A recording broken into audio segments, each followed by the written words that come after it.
caranya kita bisa mengidentifikasi sejauh mana anak kita sudah terpapar, terus supaya kita bisa tahu bagaimana kita menyikapinya.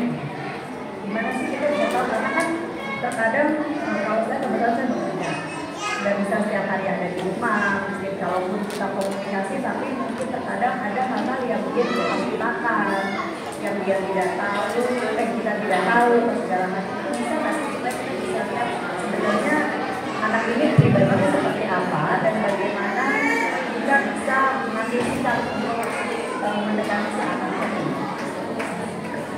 Oke. Kita masuk ke pertanyaan kedua. Mantap. Iya, baik. Assalamualaikum warahmatullahi wabarakatuh. Sebenarnya sama pertanyaan dengan Ibu Mbak. Cuman biasanya nih mau ini dulu. Biasanya ibu-ibu kalau habis acara parenting ini ya pulang dari rumah parentingnya belum bagus nih. Biasanya ntar ngomongnya halus gitu ya, nggak meledak-ledak seperti biasanya dari itu. Gaya parentingnya seperti Nikita Willy biasanya. Iya, menyambung pertanyaan dari Ibu Ketua tadi, kalau Mbak Olis tadi bertanya bagaimana mengidentifikasi. Kalau saya ingin bertanya, kalau sudah teridentifikasi bagaimana cara pemulihannya, gitu. Karena kalau kita bicara adiksi itu bentuk pemulihannya harus mendapat dari diri sendiri dan dukungan orang sekitar ataupun profesional, gitu. Bagaimana kalau kita tahu anak kita sudah kecanduan atau nema, itu bagaimana kita sebagai orang tua atau bahkan dari diri sendiri, dari si anak itu bagaimana menumbuhkan pemulihannya gitu. Karena kalau bicara itu kan itu ya harus dari diri sendiri, lingkungan sekitar gitu. Dan mungkin kalau orang butuh profesional harus profesional. Tapi kan memang kalau profesional itu jangka waktu ya, mungkin ada durasi gitu, harus seminggu sekali atau seminggu dua kali gitu. Tapi kan harus perilaku yang di rumah nih, yang terdekat itu bagaimana kita sebagai orang tua dan pendidik anaknya yang sebagai korban ya, jadi korban. Itu aja mungkin Ibu Citra. Terima kasih. Assalamualaikum warahmatullahi wabarakatuh.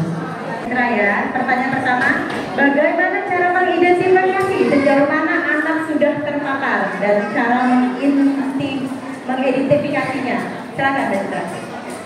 Kalau mengidentifikasi ini ya, ini tadi pokoknya melihat perubahan pada anak ini bisa lewat yang di sini. Oke, terus cara yang kedua ya, kalau ke profesional kita bisa menggunakan ini. Saya langsung nyambungin yang pertama yang kedua. Oke, baik. Jadi kalau sudah adiksi seperti yang tadi saya ceritakan, sudah ketergantungan, itu mau nggak mau profesional harus dilibatkan dulu di awal. Sama seperti ini, melihat penyakit mental atau psikis sama aja kok kayak penyakit fisik, gitu. Mama nggak akan tahu cara nanganin diabetes.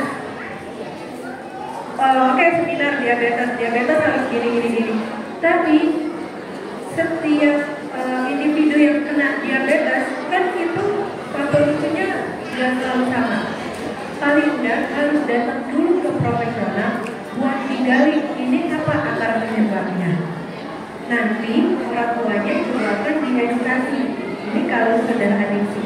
Tapi kan sebelumnya harus tahu dulu ini apa cirinya nih tadi.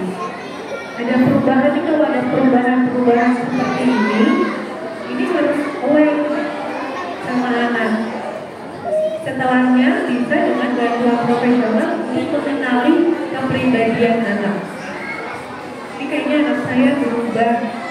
Tes aja, tes kepribadian buat tahu ini apa sih yang sebenarnya anak saya rasakan. Kadang dari hasil tes itu bisa muncul hasilnya tuh begini. Mengalami kecemasan di dalam rumah, mengalami ketakutan ditinggalkan. Tapi begitu dikasih tahu orang tuanya kaget. Hah? Kok di rumah diajak ngobrol, anaknya bilang sebenarnya dia takut, dia punya ketakutan sama ibunya, dia punya ketakutan sama bapaknya yang itu gak langsung kelihatan gitu. Jadi kalau sudah melihat hal yang aneh, kadang bantuan profesional diperlukan di awal, baru nanti rawatannya orang tua yang berubah, orang tua yang memodifikasi lingkungannya. Ciri-ciri awalnya ini nih. Pokoknya kalau ini muncul boleh mulai ubah. Oke teman-teman ya, pertanyaan pertama dan kedua terjawab. Kita langsung masuk ke pertanyaan ketiga.